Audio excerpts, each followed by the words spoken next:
Olá, bem-vindas, bem-vindes e bem-vindos a mais um Conversas em Cena, esse projeto que a gente faz então todo dia aqui às 18 horas com os grupos de Porto Alegre, da cidade, que estão participando do festival, nessa programação de espetáculos digitais. E esses trabalhos todos aqui da cidade concorrem ao Prêmio Braskem Cena, que vai acontecer no dia 31. E hoje estou super animado de conversar com um projeto também muito bacana, diferente. Eu falo aqui então com a Camila Falcão, Manuela Miranda e o Lauro Fagundes. Um trabalho que chama-se Só Tem um Problema Nesse Amor, que aliás o nome por si só já é maravilhoso. E para quem gosta de carnaval, mesmo para quem não gosta de carnaval também, acho que é um ótimo momento para se aproximar é, desse, dessa festa, desse grande evento cultural incrível que é o carnaval. E goste ou não, é um dos grandes acontecimentos do ano no mundo todo. E, queridos, obrigado, bem-vindo e bem-vindas por estarem aqui. Parabéns, que bom que vocês estão na programação do festival. E antes da gente começar a falar de fato, ou talvez não tenha muito como fugir disso, né? No caso, como vocês não são um grupo, mas como é que se dá o início do trabalho de vocês, essa junção de artistas? E, e se vocês já trabalhavam junto antes da pandemia e se tinham outros planos antes da pandemia, antes de criar esse podcast? Manu pode responder melhor aí. A Manu faz É, essa junção dessa galera. que fez a Bom, produção aí. sou Manuela. Esse projeto ele começou de uma forma bem despretensiosa até, e na verdade foi uma ideia que surgiu na cabeça do Cleverton Borges, que é o nosso diretor técnico e faz a edição de áudio. E aí ele lançou, a gente já estava produzindo um clipe juntos, e aí ele, à distância também, né, nessa função da pandemia, e ele lançou uma ideia assim, estou com vontade de fazer um podcast, alguma coisa meio que radionovela, mas não sei nada, só sei a parte técnica. Eu falei, beleza, eu sei exatamente as pessoas que vão dar bem direitinho nesse projeto. E aí chamei primeiro o Bruno Fernandes, a Laura, e aí a gente foi pensando, assim, né, quais as pessoas que comporiam esse projeto, que enfim, tinham um pouco essa experiência dessa narrativa, seja ao longo da vida, de ser muito noveleiro, ou que tem algum estilo de atuação, assim, e aí veio a Camila, né, que já é uma pessoa que já tinha um projeto anterior de radionovela, pode falar também depois, mas aí a gente pensou que era uma pessoa que ia contribuir muito para a criação desse roteiro e também, enfim, né, com a atuação. E aí, tirando o Cleverton, eu, a Laura, o Bruno Fernandes e a Camila, a gente já trabalhava juntos no Pretagô. E aí a gente queria um nome que fosse forte nesse estilo que a gente estava apostando, e aí veio o nome do Lauro Fagundes, porque é um camaleão em atuação, a gente sabia que talvez fosse curtir muito a ideia, e aí realmente a gente fez o convite e ele topou na hora. E aí a gente começou, então, esse procedimento de criar o roteiro. De início ainda não tinha uma ideia fechada, mas a gente queria todos os clichês possíveis de novela, de coisas que permeavam a nossa infância, nosso imaginário, né? Um mocinho, uma mocinha, e que fosse uma ambientação ficcional 100% negra, né? De um universo de personagens pretos. E aí, a partir disso, no roteiro foi surgindo algumas coisas. Se quiserem, Laura, Camila. Mas, então a ideia já era fazer um podcast desde sempre, assim mesmo. E isso era antes da pandemia? Não, foi ali, eu Foi acho que Em maio, a gente começou a conversar, eu e o Cleverton, e aí acho que em junho, julho, foi que a gente, não, vamos realmente fazer um grupinho e começar a fazer alguma coisa. Tem um pessoal do Protagô que já participa do Sorocast, né? Que eu ouço de vez em quando. Acho que o Bruno, o Thiago. É um projeto da Laura, né? Isso. Então, de vez em quando ela convida alguns de nós assim para participar. É muito engraçado. E como é que foi, então, e a primeira ideia de vocês nesse momento, então, de pandemia já era fazer um trabalho mais ligado ao teatro áudio mesmo, né? Já, já nesse lugar assim adaptado, né, da pandemia. E ao mesmo tempo essa coisa um pouco de antigamente, sabe, que a nossa geração não vivenciou, que é a radionovela, por exemplo, mas que formou muitos atores e muitas atrizes através da voz, né? Então, e o mais legal, eu acho que dessa experiência, assim, é tu ter um grupo de atores e atrizes pensando um roteiro, assim, porque eu acho assim que a gente no teatro, né, geralmente tem essa experiência improvisando, sobe lá no palco, improvisa. Aqui eram 5 cabeças em cima de um computador pensando 17 personagens. Então, assim, às vezes era uma loucura, só que eu acho que houve um casamento, assim, nosso, sabe? A gente aprendeu a se escutar ali nessa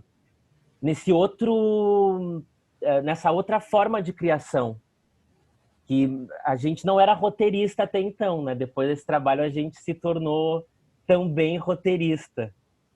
E rádio e Spotify, podcasts atores também. Pod atores e atrizes. E eu acho também que tem um lance das nossas referências serem muito próximas, assim, né? Serem muito as mesmas, assim. Então, as nossas ideias eram sempre casavam, assim, sabe? Um pensava, o outro já complementava, porque a gente percebeu que nós temos mais ou menos a mesma faixa etária. Acho que talvez o Lauro seja um pouco mais novo, mas o Lauro tem essa alma velha, né? E de fazer essa mistura um pouco, né, afro-latina, assim, dessa coisa latina das novelas, né, das novelas mexicanas que a gente cresceu assistindo, com um pouco desses seriados dos anos 90, esses seriados negros, assim, O Maluco no Pedaço, Eu, Patroa as Crianças. Então tinha muito essa mistura, assim, a gente até os nomes dos personagens são bem misturados, tem uma coisa meio os Calderon, os Houston, sabe? Então, essa coisa bem misturada, porque são as nossas referências, né? O que a gente cresceu assistindo, é o que a gente tem também, assim, a gente percebe que tem essa coisa bem clássica da radionovela, que é esse enredo amoroso, que traz até uma referência meio Shakespeare, também a gente nunca foge dele, né? Que é esse romance proibido, que é essa disputa entre as famílias, mas também com essa coisa mais jovial, mais atual, assim, que é isso dos latinos e dos negros, né? Norte-americanos. Então, toda essa ambientação fictícia nesse Rio Grande do Sul fictício, nessa Porto Alegre fictícia, que é esse estado que é Brooklyn, Grande do Sul, né? Tipo, não é... enfim, então a gente traz muito dessas referências nossas mesmo, que a gente cresceu vendo. As referências são incríveis, eu vendo o projeto, assim, e agora conversando com vocês, as referências são incríveis. Eu lembrei, né, tu falou do Shakespeare, e eu lembrei daquele, que acho que tá tudo bem conectado com isso que vocês estão trazendo de referências. Aquele, não sei se vocês conhecem, aquele West Side Story, que é também um musical que se passa na rua, tipo, uma certa periferia, não é periferia, mas é bem de rua, né, de Nova York, e essas disputas e brigas de famílias, e como é que foi Vocês já pensavam em fazer um podcast, alguma coisa? Já tinham ideia? Já gostavam de podcast antes? Já tinham essa ideia de fazer um podcast? Ou foi realmente uma solução que vocês acharam para poder continuar se expressando e criando no momento da pandemia? Eu acho que eu, por exemplo, sou uma pessoa que consome bastante podcast, assim. Eu gosto de botar e ficar ouvindo e fazer coisas durante o dia, mas é um hábito que eu acho que eu adquiri mais com a pandemia mesmo, de ter uma outra opção de coisa sem ser visual, né? E aí, essa ideia, ela começou com essa ideia do áudio, assim, né? E com a ideia de ser um podcast mesmo, mas acho que para todos nós, tirando a Laura, que já conduz um podcast, o Cleverton, que já faz edição de outros podcasts, a gente não conhecia muito bem essa linguagem, assim, para nós ainda. A gente está, né, enquanto produção, também descobrindo como que funciona colocar um trabalho numa plataforma, assim, de streaming, né? Tanto que também no início a gente falava muito, a radionovela, mas daí até a gente perceber que ela não vai ser vinculada num rádio, então ela não é uma radionovela, ela é uma audionovela, como as coisas também se renovam, né, ao longo do tempo, assim, de que talvez hoje em dia os streamings, eles sejam os lugares onde as pessoas, tipo, é o lugar onde as pessoas consomem muito mais música, né, tu não vê uma pessoa ligando um rádio, hoje em dia é muito difícil, assim, né, não ser os mais antigos. Mas então, é isso, né? Não é mais uma radionovela, ela é uma audionovela que vai poder ser escutada em diferentes plataformas. E eu acho que teve também uma questão, assim, né, da pandemia, que chegou um momento que foi, eu acho que maio, junho, julho, que a gente estava meio sem saber até quando isso ia. E aí veio, assim, acho que muitos amigos falam disso, assim, que foi um momento em que começou um processo adaptado à questão do isolamento. E é impressionante, assim, como isso salva a nossa sanidade mental. Porque é um momento, assim, que mesmo sem o corpo propriamente, né, porque tu tá sentado e tal, a Camila falou isso no último ensaio, é o momento em que a gente mais se sente extravasando, assim, porque tu cria, tu ri, a gente ri muito escrevendo isso, né? Inventando esse mundo. Então assim, tem essa coisa, assim, de como a nossa arte, ela, mesmo com tanta dificuldade, ela nos salva em tantas dimensões, assim, né? Isso que tu fala me faz pensar muito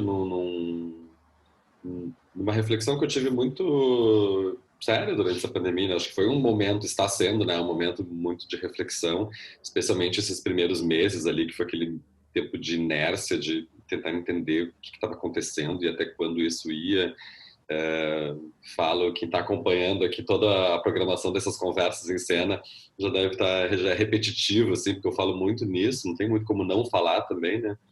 Mas demorou um tempo para entender que a gente teria que pensar um outro formato de fazer festival, né? Mas eu falo sempre disso com os grupos aqui, porque as coisas são um pouco ligadas também, né? O festival também é um espaço de criação nosso, de quem está pensando a programação, de quem está pensando os formatos, de quem está pensando como que a gente vai dialogar com o público, mas também é uma necessidade de que isso aconteça. Então, acho que a primeira ideia de que o festival não fosse cancelado, de que ele acontecesse de qualquer jeito, né, de que a gente juntasse dinheiro, nem que fosse só, que já não é tão só para esse momento maluco, de escassez que a gente está vivendo, que era nem que fosse só para a gente captar dinheiro para poder pagar para os artistas, produtores e fazer essa roda girar, essa roda econômica da cultura, né, girar entre artistas, técnicos, produtores, mais, né? Já seria uma grande coisa, mas como que a gente, além disso, superado essa parte, como é que além disso a gente também consegue achar prazer em fazer essas coisas, assim? E a gente foi achando, eu fui achando, fui me divertindo muito, descobrindo possibilidades dentro disso, e de ver de achar esses canais de a gente não tá assim, a gente está podendo se tocar, mas a gente está se comunicando, a gente está criando junto, a gente está se comunicando junto, achando formas de se expressar e de ser criativo, e de botar e de extravasar essa criatividade, né? Que era uma das coisas que eu ficava angustiado também pensando nos artistas, para além da falta de grana, que é desesperador, mas a falta de não ter uma válvula de escape para a criação, para a manifestação, né? Eu imagino que isso também deve ser muito angustiante, né? Foi muito angustiante no início.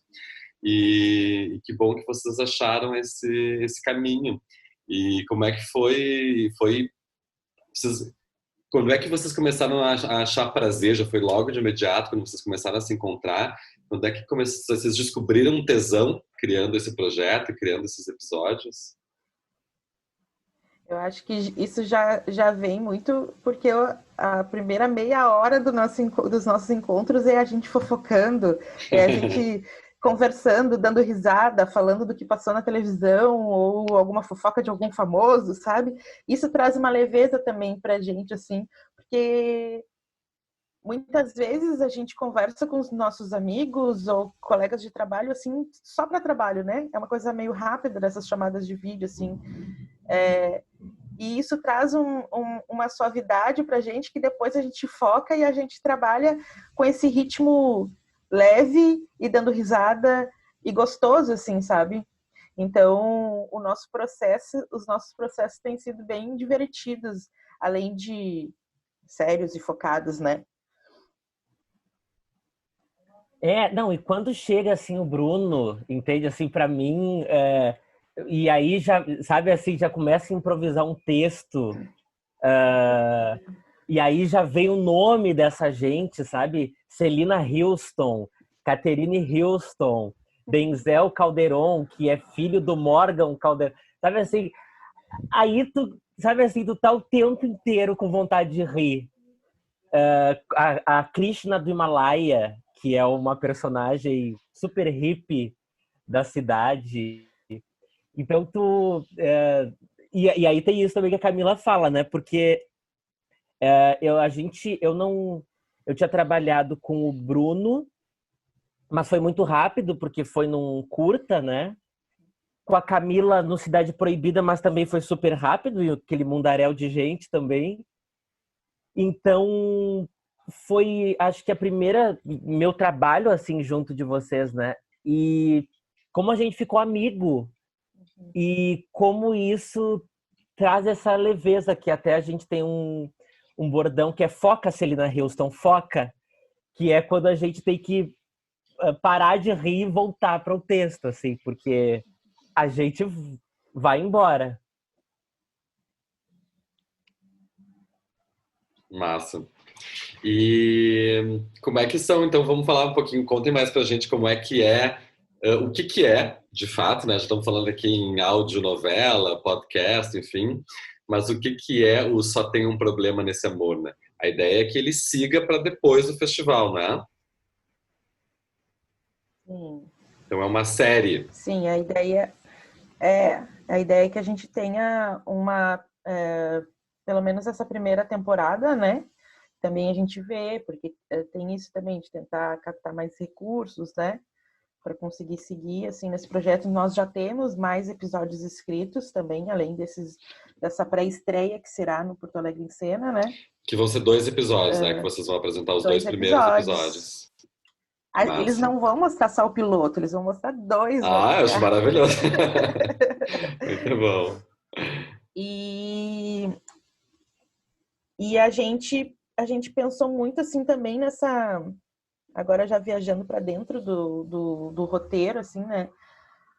Essa referência do carnaval, né? Do carnaval, assim, principalmente o carnaval em Porto Alegre, que é um carnaval sucateado, um carnaval que nesses últimos anos, né, não tem recebido uma verba.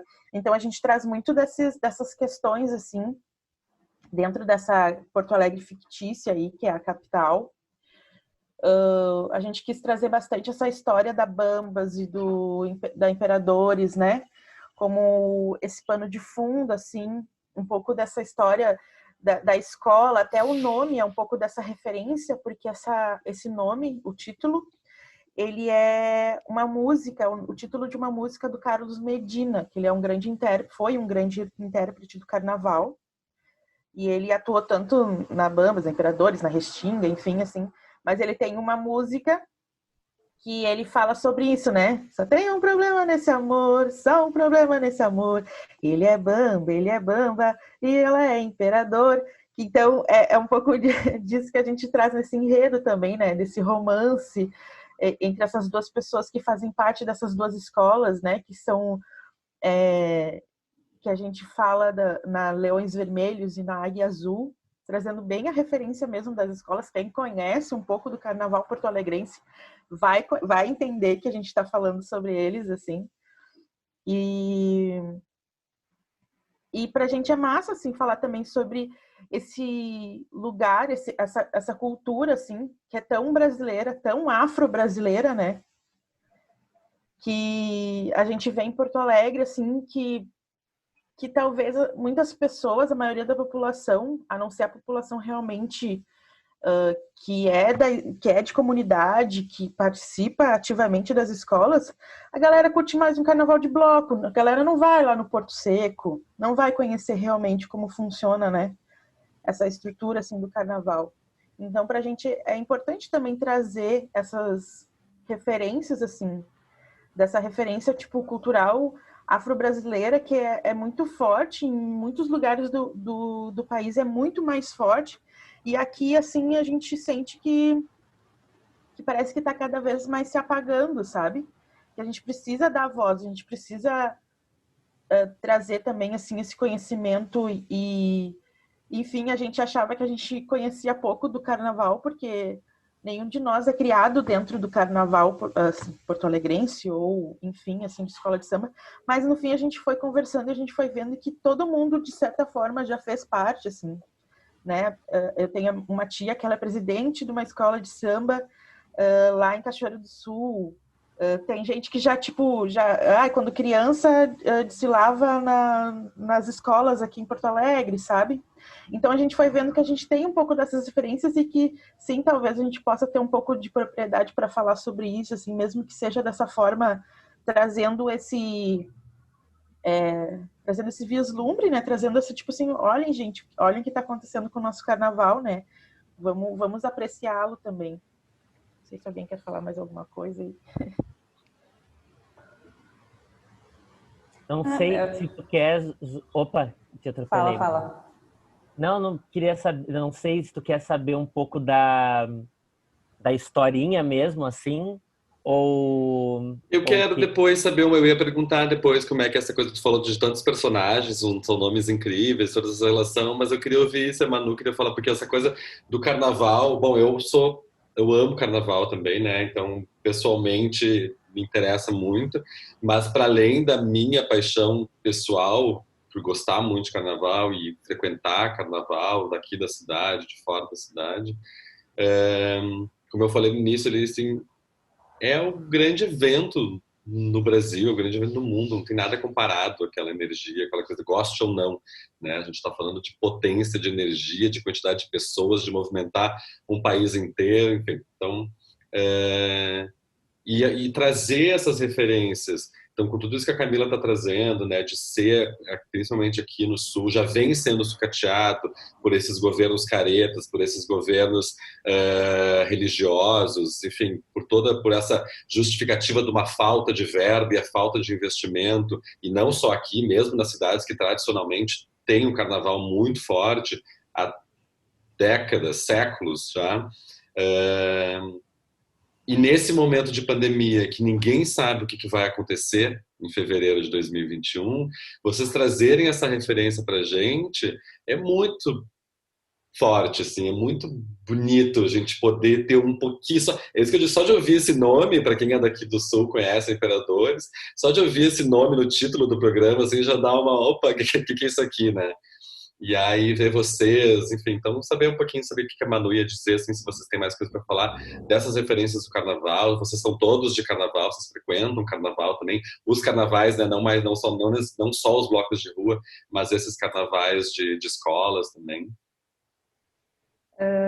Eu ia justamente dizer, né, que a gente fala da descida da Borges, né, que é a descida da Jorge, mas que é uma referência que é muito grande, assim, para o Carnaval de Porto Alegre, né, e que, às vezes, eu mesmo já ouvi pessoas falando, assim, pessoas que gostam do Carnaval de bloco, que eu acho que é uma coisa que está bem mais difundida aqui em Porto Alegre, pelo menos para quem é mais jovem, talvez, mas eu já vi gente assim, não gosto de ir na descida da Borges, não me sinto bem. Mas por quê, né? Porque tá a comunidade que veio de toda Porto Alegre para o centro, né? Que é que as pessoas não se sentem tão à vontade de estar numa descida da Borges, né? Que é o povão que está ali, né? Que faz o carnaval e que faz esse carnaval que não é comprado, né, pela elite, que é a primeira coisa que as pessoas vão reclamar do dinheiro público é no carnaval, já é um dinheiro que não é muito investido, mas a primeira coisa que as pessoas mais conservadoras querem reclamar é desse dinheiro que vai para o carnaval, né? E aí, outra coisa que a gente fala também no enredo, que acho que é uma parte mais séria, mais política, é sobre a especulação imobiliária, né? Que é uma coisa que afeta o Carnaval de Porto Alegre muito fortemente há muitos anos, né? E aí tem até uma fala em algum episódio, que eu acho que não é nem desses dois aí, que um presidente de uma escola de samba fala, assim, indignado, né? Que nem quando tiraram o chocolatão, eu perdi metade da minha bateria. Então, a gente meio que faz menção a alguma coisa que realmente aconteceu, né? Que foi, né, tirar o chocolatão da região central, né? E empurrar as pessoas para a periferia e trazer né, isso dessa especulação imobiliária do enredo, ela é fictícia, mas ela é muito real também, né? A gente sabe, sim, que sempre que tem a oportunidade de tirar o povo, né, a comunidade que está mais no centro, para regiões mais afastadas, isso acontece, né? E não é à toa que o carnaval está lá no Porto Seco, né? Lá no Costa e Silva, na zona norte de Porto Alegre, é difícil acesso, né? É uma região que está ali, tem bastante descaso da prefeitura como um todo, assim, seja com ônibus, né, com posto de saúde, escola, tudo mais. Então, tem essa ideia de falar, né, sobre isso, assim, né, sobre essa comunidade, e acho que também é importante, assim, né, da mesma maneira que a gente foi descobrindo coisas, fazendo pesquisa para o roteiro, eu acho que é muito legal apresentar, né, isso para as pessoas que vão ouvir. A gente falava muitos momentos também, quem não é de Porto Alegre vai entender o que a gente está falando. E daí, às vezes, a gente, né, tinha dois lados, assim, pensava, porque quando a gente cria o roteiro, né, muita coisa vem, mas a gente também pensava que, bom, é importante que Porto Alegre seja vista também como uma cidade que tem carnaval de escola de samba, que isso acontece em Porto Alegre, a gente precisa mostrar isso também para o resto do Brasil conhecer essa faceta daqui, né? Enfim. Enfim, que tem negros no Rio Grande do Sul, né? Verdade. E a Manu falou ali da descida da Borges, né? E é uma referência muito histórica, né? E atual, tipo, é algo que acontece até hoje, que as escolas tentam manter isso, né? Tipo, pensando nesse histórico de que o carnaval acontecia ali. O carnaval era extremamente central, né? Do centro e Cidade Baixa.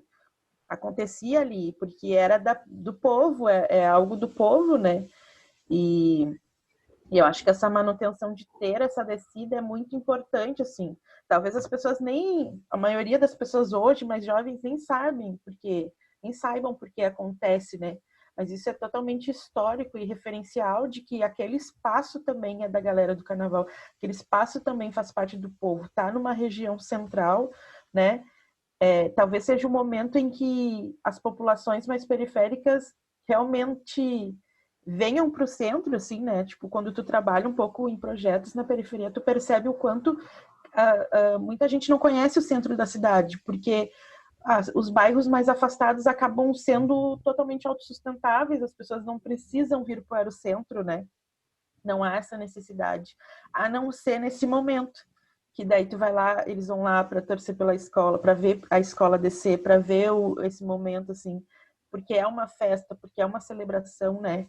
É um momento em que, tipo, as pessoas estão na rua, não é algo que tu precise pagar um ingresso para entrar, tu consegue ver o samba enredo da escola, tu consegue encontrar pessoas de outros bairros.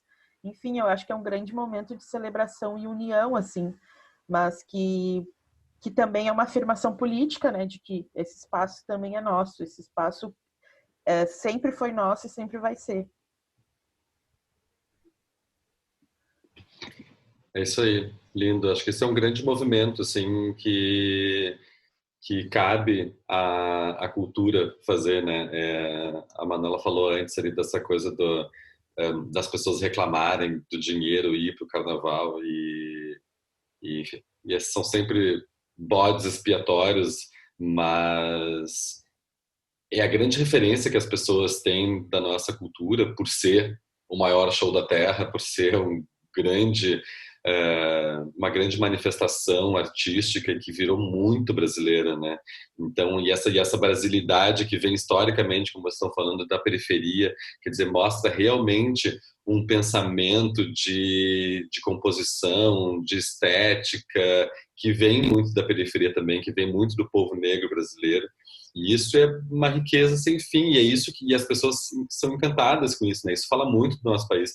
Então, pelo contrário, devia existir mais investimento, e se as pessoas realmente tivessem um orgulho da nossa cultura, do país, a gente devia pedir que tivesse mais carnaval, que o carnaval fosse mais forte, né? E assim como tantas outras manifestações que vêm. Eu acho que dentro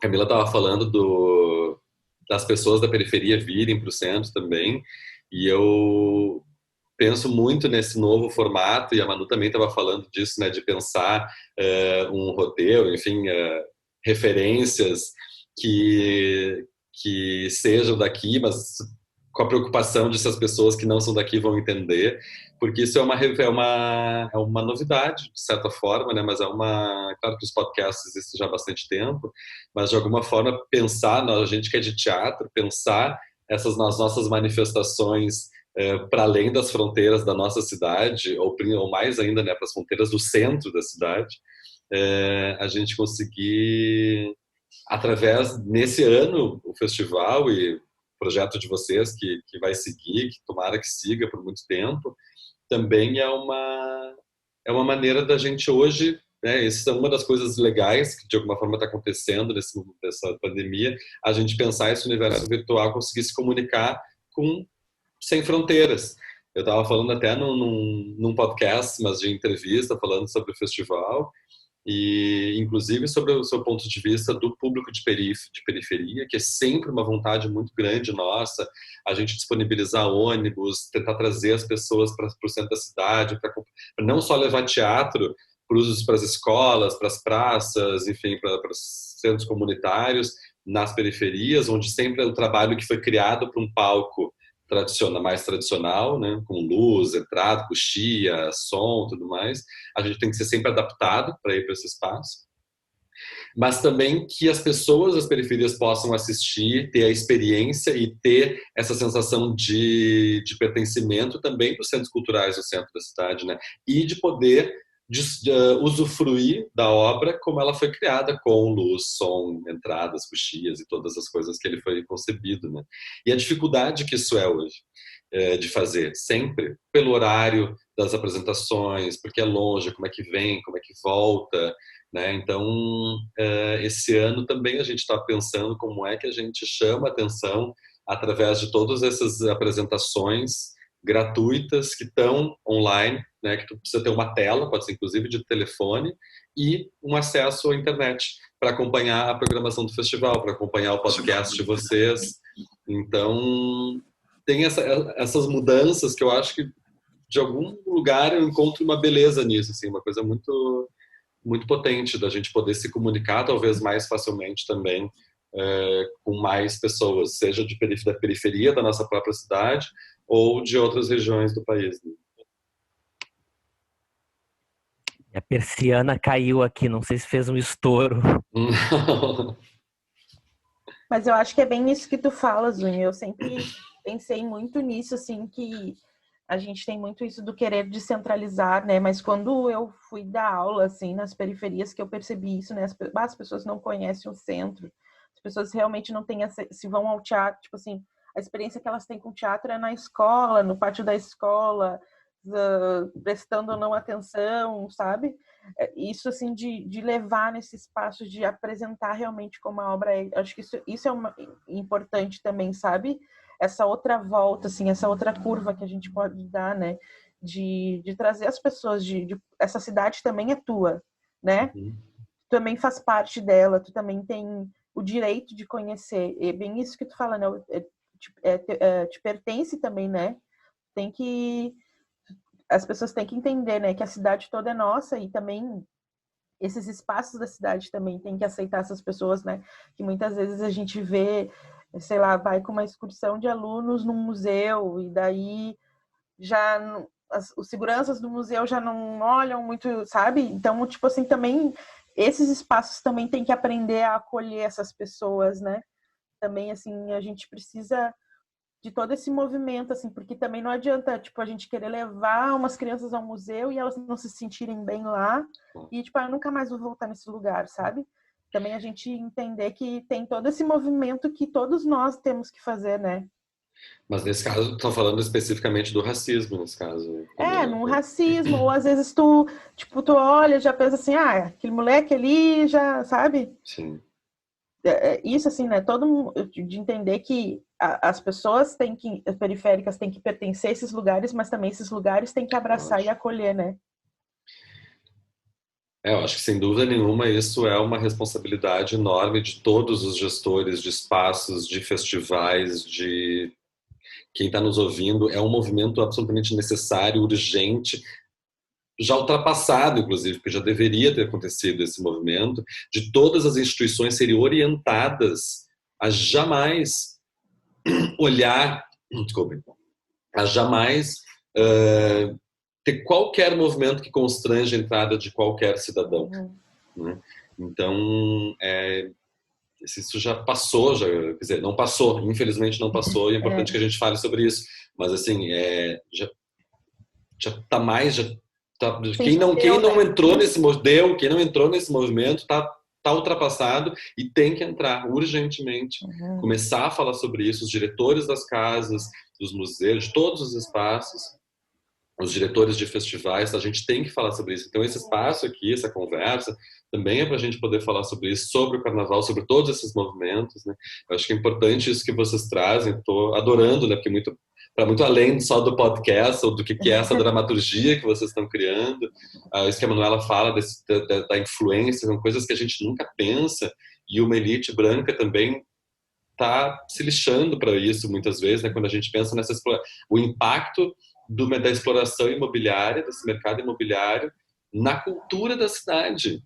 Porque não só a gente tem que investir mais dinheiro no carnaval, mas a gente tem que criar mecanismos para que outros trabalhos dos outros, mesmo que seja as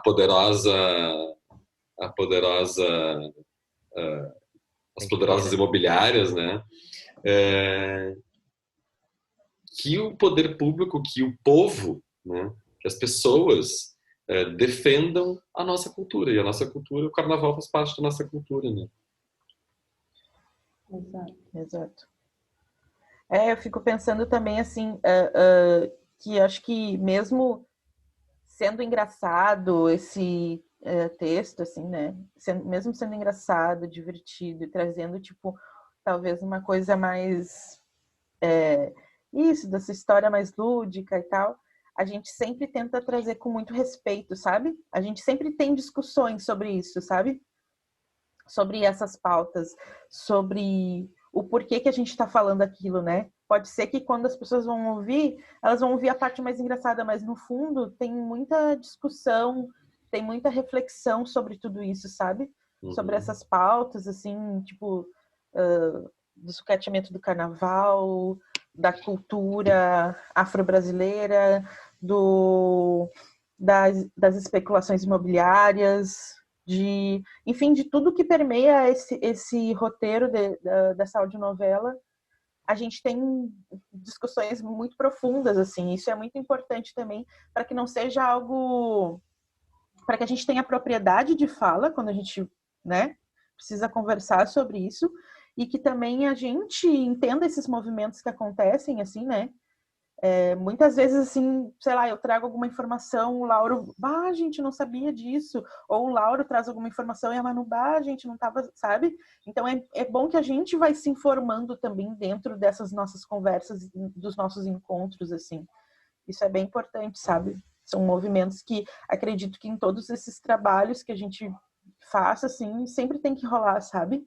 Não pode ser simplesmente algo tu receber um roteiro e tu ensaiar um espetáculo. Tu sempre tem que aprofundar muito nas questões sociais que estão acontecendo nesse espaço-tempo que tu tá vivendo, sabe? Isso é muito importante. Seja mesmo dentro da parte engraçada, falar de um caso de racismo dentro de um reality show, sabe? Enfim, assim, a gente precisa conversar sobre essas pautas também. Faz parte, engrandece também o nosso trabalho, né? E até também tem umas questões que são mais macro, assim, né? Que dá para enxergar, da especulação imobiliária, de pensar, nossa, eles, né, quiseram trazer uma discussão, mas também discussões que não vão aparecer, mas que teve muito no momento que a gente estava criando o roteiro, né? De como criar uma vilã mulher sem atribuir todo aquele estereótipo da vilã mulher que é traída por um cara e por isso se torna vilã, né? Quando na verdade ela não é a vilã. Então tudo isso a gente aprofundava e discutia, não, essa fala ela não pode ter, porque isso mostra o quê? Um machismo, ou então, né, misoginia, ou várias coisas que a gente ia discutindo e pensando, não, esse personagem ele não pode ter essa característica para a gente não dar vazão para aquele roteiro que já está manjado, né? Ou o personagem que é o gay, que a gente não vai transformar ele na bicha má, a gente vai trazer outras características para esse personagem para a gente não cair na mesmice daquele roteiro que é homofóbico, que é estereotipado. Então, muitas discussões que a gente teve, às vezes, para uma fala de um personagem ali que a gente tem que fazer diferente. Como que a gente vai fazer diferente, mesmo querendo que tenha aquele clichê de novela, assim. Então, isso também foi um baita aprendizado para nós que estamos nos tornando roteiristas agora. E tem uma coisa também bem... desculpa. Não, uma coisa bem interessante também, assim, né? Que a gente pensando em novelas, né? Pensando, tipo, nós estamos escrevendo uma novela. As nossas referências de novela são todas brancas. Então, muitas vezes, o que a gente queria trazer eram referências muito brancas e a nossa novela ela é ambientada total numa cidade ficcional em que só existem pessoas negras. Todas as pessoas são negras. É como tipo, se fosse um lugar utópico que só tivessem pessoas negras de diferentes formas, de diferentes jeitos, de diferentes cores. Uma novela da Globo, que só existem pessoas brancas. Então, muitas vezes a gente ia trazer uma fala e a gente pensava assim, nossa, mas essa fala, talvez uma pessoa negra não falaria assim, porque são as nossas referências, né? Então, também teve todo esse processo da nossa construção também, né? Das nossas referências que são bem brancas, como a gente transformar isso num lugar, num espaço em que só existem pessoas negras. Né, Laura? Não sei se tu quer falar aí. E eu acho que tem a dimensão que eu acho que mais, assim, a coisa que mais me comove é essa possibilidade de humanização dos personagens negros, que são todos da obra, né? E isso é tão raro, assim, infelizmente ainda. Tu procura isso porque não é uma constante. Então, tu falar de um casal que se apaixona e que tem uma história de amor e que tem... assim, isso por si, para mim, é muito comovente, sabe? Essa possibilidade, assim. E Enfim, acho que isso é um lado que eu acho muito profundo, assim, da obra. Essa humanização desses personagens pretos. Massa. Tô louco para ouvir já tudo, acompanhar sempre. Então fale pra gente mais daquilo que o Lauro comentou antes, pra gente ir encerrando, sobre esse roteiro. Já estão falando um pouco, né? Mas como é que ele é? Vocês acham que as referências é mais novela, tem esse caráter meio folhetim, assim, de um episódio estar ligado ao outro, de deixar um suspense no final? Sim. E esses nomes, os personagens são sempre os mesmos para os mesmos atores, ou isso muda? Como é que é esse formato dessas histórias? Assim? É assim mesmo, é bem folhetim. Tem aquele momento de começo, tem o momento apoteose, e ali termina o episódio. Não perca no próximo episódio de Só Tem um Problema Neste Amor. E aí vai. E os personagens também. A gente teve um longo um período aí de pensar, porque a gente estava criando tudo, né? E aí agora, quem vai fazer o quê? Aí começamos, assim, e aí começamos a pensar que precisaríamos de mais elenco do que nós éramos, né? Porque tinham vozes muito específicas né, de personagens que a gente criou. E aí entrou Thiago e Celina O Alcântara, Diego. Thiago Pirahira e o Diego. E tem uma coisa assim que ela é bem... É para ser bem clichêzão mesmo, assim. Tem no meio de cada episódio vai ter um comercial, a pausa para os comerciais, de coisas que são muito engraçadas. E nesses comerciais vocês também tentaram puxar referências negras? Sim. Com certeza.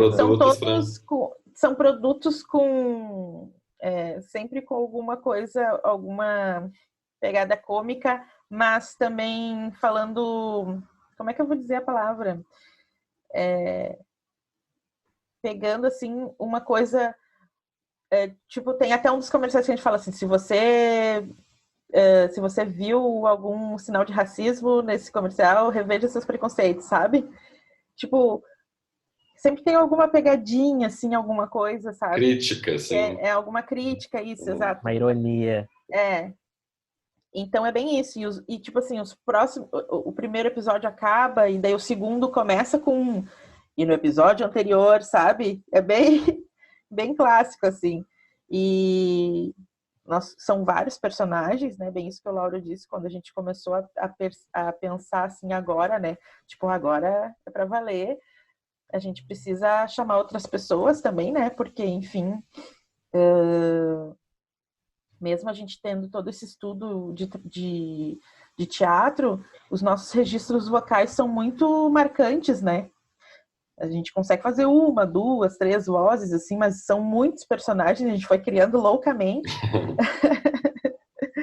Porque tem coro, tem, né, coro na rua, tem pessoas dentro do ônibus, então todas essas falinhas, assim. E, enfim, não sei se tu quer que a gente fale um pouco dos personagens em si, assim, das famílias. Eu acho que mais o que vocês acham que seja legal essa conversa, a gente está falando aqui agora, e ela vai ao ar um pouquinho antes, daqui a pouco, inclusive, Sim. é a estreia de vocês. Então, quem está ouvindo a conversa aqui agora vai imediatamente poder acessar o primeiro piloto. Então, mais o que vocês acham que seja legal das pessoas já mais ou menos terem umas referências para o que elas vão se prepararem, para o que elas vão ouvir.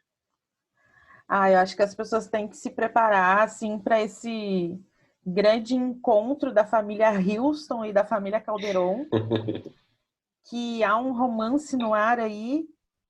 Também temos, né, uma família aí com vilões, né, com a mãe e filha vilãs. Então, que é uma grande família de uma grande empreiteira. Então, tudo que tu espera assistir numa novela, que tu já assistiu numa novela, tu vai ouvir, e apenas ouvir, e imaginar todo esse mundo, toda essa cidade ficcional com a gente. essa grande capital aí. E vai ser muito divertido. Espero que Tem todo um mundo plus goste. também, né, para além das novelas, que é uma coisa que tem mais em séries latinas e algumas séries americanas Tem também, um acho que quê? Desculpa, brasileiras. Manu, que eu não entendi. Tem um plus que é o Ah, narrador, a figura do narrador. Então, assim, para quem gosta de, né, por exemplo, Jane the Virgin, que é uma série que é bem presente a figura do narrador, o narrador ele é muito presente na nossa, né, nosso roteiro, e ele é muito, as pessoas vão gostar também desse narrador, né, porque ele vai contar muitos segredos ali, né, para as pessoas que vai ser o parceiro ali, vai contar umas fofocas, uns segredos e acho que Ele vai é um ser bem grande, legal. ele é um grande elo, né? Entre o espectador, entre quem está ouvindo e a novela, assim. Então, o narrador, tipo, se tu acha que tu não vai entender, ai meu Deus, eu nunca escutei uma novela, o narrador vai estar ali para te ajudar. ah, coisa boa, gente. Obrigado pela conversa, parabéns pelo trabalho, pelo projeto, por essa criação. É, a gente vai ter, né, durante o Porto Alegre Cena, já tá tendo, né, todos os dias do festival, uns podcasts de 10 minutos também de áudio, teatro, enfim, uma audioficção, porque esse também é um formato que surge originalmente já acessível para pessoas com deficiência visual.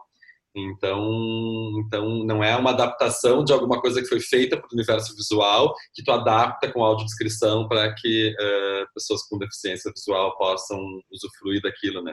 Já é uma coisa que nasce com o foco no áudio mesmo. Então acho que tem vida longa, Evoé, Eu vou parabéns. Ué. Ou é.